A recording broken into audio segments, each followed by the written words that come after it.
Our next game, guys, the Lions 34-17 over the Bears comfortably, Jay.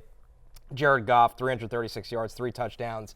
The fake fumble play. It's like a Ben Johnson audition for the Bears job. Why'd you waste it there? That's a guaranteed touchdown play. Whatever you like, I guess that they saw the play on tape against the Packers and they wanted to recreate that. But I mean, that's as good a play as you can possibly have.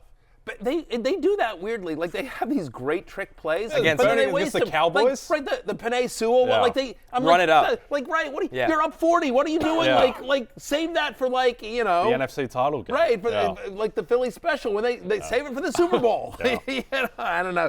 But, yeah, look, there were a lot of questions, especially in the preseason. We think Jared Goff's going to have a really good year, but look at the fantasy playoffs. He's going to be on the road at Chicago, outdoors, cold weather. I'm nervous about it, but he was on the love list this week. We thought because of how well Goff is playing, because of how beat up the Bears defense is, he should have another good game, and he did. 336 passing yards, 3 passing touchdowns. Third straight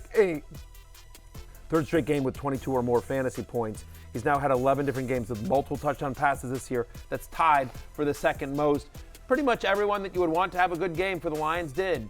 Gibbs goes off. Amon-Ra St. Brown now has back-to-back years with 100 or more receptions, 1,000 or more receiving yards, and 10 or more touchdowns. Just a model of consistency from the Sun guy. And Jameson Williams has just been the story now. These performances where he goes off because of the deep play, the deep ball ability, 7 targets, 5 catches. But Jay, he turns that into 143 yards and a touchdown. Him down the second half of the season is kind of the guy they thought they were getting when they traded up for him in the first round. Yeah, definitely. And just the way that this offense is built, he is the deep guy, and he's got such a good chance, disproportionately a good chance of getting open for those long plays, which are usually the subs. You don't want to be dependent on those plays, but he is so good in that role, and this offense is so good overall, and the O-line gives Goff the time for those plays to develop. So Jameson Williams, a monster. On the Bears, Connor. One last thing on Williams, just by the way, because he's a deep threat, I don't think people realize this. He's had at least a 20% target share in 4 of the past 5 games. So I'm like, he's more involved in the offense than you think for a guy that is, quote unquote, a deep threat. Yeah, and there was this idea that Tim Patrick was going to start cutting into some of that wide receiver 2 kind of workload. Tim Patrick had 1 target, no receptions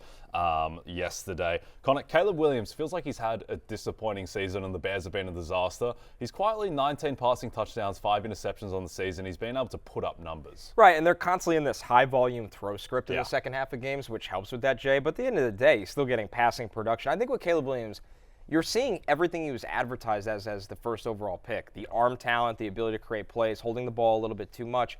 But it's a rudderless ship on the offense. You know, they just don't have a lot around him to coach him up right now. So I'll take away the positives. I think he was efficient throwing the football in this game. He does enough on the ground for you. And Keenan Allen, the veteran there, has been kind of a safety valve for him, Matthew. Since week 12, he's been the 8th best wide receiver in fantasy football. 30% target share in the 6 games since Shane Waldron was fired. Concerns in the preseason about Fat Keenan, no longer there as well. They play Seattle next week. I mean, he could be the Commanders' number 2 next year. I hope we're going a little higher than that, but, you know. Well, T. Higgins. Yeah, a little bit different bracket. Exactly. Garrett Wilson, come on, Jets. Trade us Garrett Wilson. Not happening. All right, the next one here, guys. The Is Vikings. his Madden rating too high? Is that the problem? Yeah, trade guy. We're only 90 overall or whatever it may be. Okay. Hey, it's Matthew Berry from NBCSports.com and RotoWorld.com, and I want to thank you so much for watching whatever it is you just watched, or if nothing else, being too lazy to click out of the autoplay after this video started, after whatever it is you actually wanted to watch finished. But now that you're here, I'd like to take a moment here to ask you respectfully now, okay? I'm asking you respectfully to subscribe to the NFL on NBC YouTube channel. You'll get the latest Roto-World fantasy news headlines, all sorts of great shows, including my own Fantasy Football Happy Hour. So go subscribe now. Again, I'm asking respectfully.